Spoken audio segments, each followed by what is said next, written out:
Picture the S. You finally get that promotion, or you land that new job, and you see the offer letter. The salary says $100,000. You've done it. You finally cross that magical six-figure threshold that everyone talks about. You think to yourself, this is it.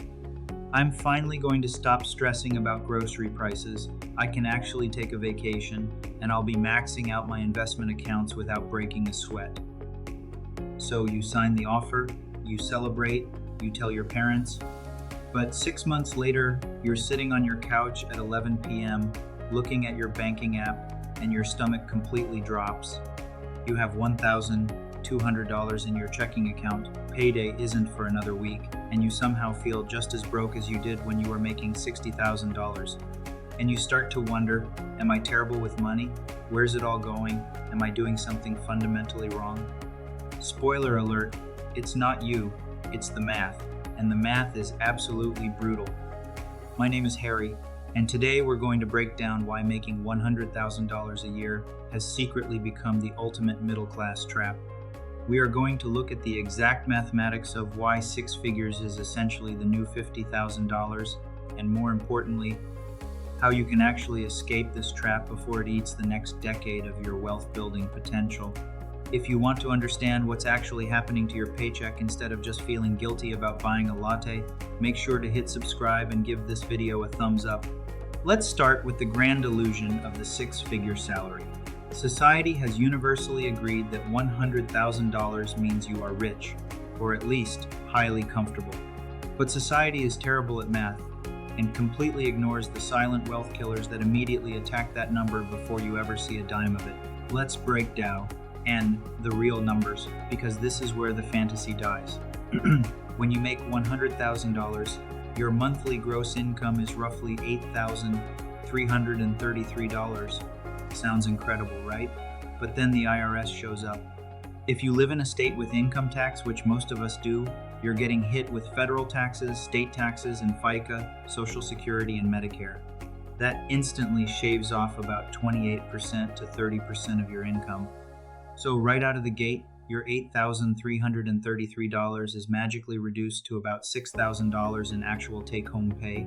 But wait, if you're a responsible adult, you're putting maybe 5% or 6% into a 401k to get the employer match, and you're paying for your portion of your employer's health insurance premium.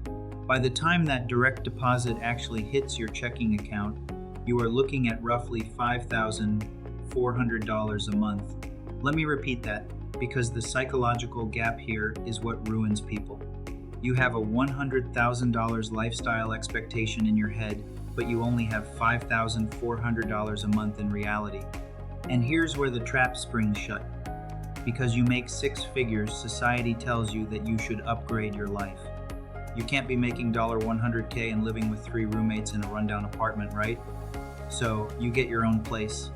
Let's say rent or a modest mortgage is $2,200 a month, which in a lot of cities today is honestly a steal. Now you're down to $3,200 because you make six figures. You decide you shouldn't be driving a 2011 Honda Civic with a rattling bumper. So you go to the dealership and the finance guy convinces you that a $600 a month car payment is totally normal for your income bracket. Throw in $150 for decent car insurance. You're down to $2,450. You went to college to get this six-figure job, so let's subtract $450 for student loans. You need to eat, and since inflation has made eggs cost what caviar used to, your conservative grocery bill for one person is about $400 a month. Add $200 for utilities, $100 for your phone, and $100 for internet. We are now down to $1,200 remaining. This $1,200 is supposed to cover your gas, your clothing, your gym membership, your streaming subscriptions, haircuts, co-pays, any unexpected emergencies, and, oh yeah, actually trying to enjoy your life by going to a restaurant or seeing your friends. And wait, weren't you supposed to be saving for a house down payment? Weren't you supposed to be aggressively investing to build wealth? You are making six figures, you are solidly in the top 20% of earners in the country, and mathematically, you are one blown transmission or one minor medical emergency away from going into credit card debt.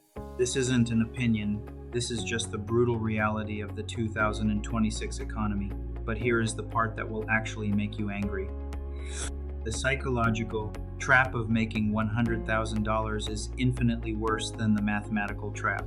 When you make $50,000, you know you don't have a lot of money. You act accordingly. You scrutinize purchases. You tell your friends, hey, I can't afford to go to that expensive dinner this weekend. You have what I call financial self-awareness. But when you cross the $100,000 threshold, you lose that self-awareness. You develop what I call the I earn too much to feel this broke shame cycle. You feel embarrassed to tell your friends you can't afford the group trip to Mexico because they know what you make. You feel like you deserve to order delivery on a Tuesday because you work 50 hours a week at a high-stress corporate job. You start justifying lifestyle creep as finally treating yourself. And this is exactly what the system wants you to do. The banking industry, the auto industry, the real estate market, they all feed on six-figure earners who are trying to cosplay as wealthy people. They want you financing the car. They want you stretching for the luxury apartment. They want you trapped in a high-consumption lifestyle because that's what generates interest payments for them. You aren't building wealth. You're just a high-velocity pass-through entity. The money comes from your employer, briefly touches your bank account, and is immediately funneled straight to landlords, banks, and corporations. You are doing all the heavy lifting, and they are keeping all the wealth. So, how do we actually fix this? How do we break the math and actually start keeping the money we make? It requires a fundamental rewiring of how you view income and taxes. Most people think the path to wealth is just getting a raise to $120,000 or $130,000. But if you don't fix the underlying math, earning an extra $20K just means you'll finance a slightly nicer car and buy slightly nicer clothes, and you'll still have exactly $1,200 left over at the end of the month. The secret to escaping the middle-class trap isn't just making more. It's aggressively deploying what I call the income insulation strategy. Remember earlier when we talked about the IRS taking 28% to 30% of your money right off the top? The wealthiest people in society don't let that happen. They use the tax code as a shield. If you are making $100,000, your absolute top priority shouldn't be upgrading your lifestyle. It should be funneling as much money as legally possible into tax-advantaged accounts like a traditional 401k or an HSA. Let's run the numbers on what happens when you do this. If you max out a 401k at around $23,000 a year, you aren't just saving for retirement. You are literally telling the government, actually, I don't make $100,000, I only make $77,000. You instantly slash your tax bill by thousands of dollars. You are taking money that would have gone to the IRS and forcing it to stay in your portfolio, where compound interest will eventually turn it into hundreds of thousands of dollars. But here is the hard truth, the medicine that nobody wants to swallow. To actually build wealth on a $100,000 salary today, you have to actively choose to live like you make $65,000. You have to kill the ego that says you deserve a luxury car. You have to reject the cultural expectation that six figures means you've made it. You haven't made it. You've just reached the starting line of real wealth building, and you have to decide if you want to actually run the race, or if you just want to buy expensive running shoes and stand on the sidelines. The person who makes $100,000 drives a paid-off 8-year-old Toyota, maxes out their tax-advantaged accounts, and aggressively invests the difference. That person is mathematically guaranteeing their financial freedom. Within 5 to 7 years, their investments will hit that magical tipping point we talk about on this channel, where the compound interest starts generating more money than they can save. The person who makes $100,000 leases a BMW, rents the luxury high-rise, and saves $300 a month.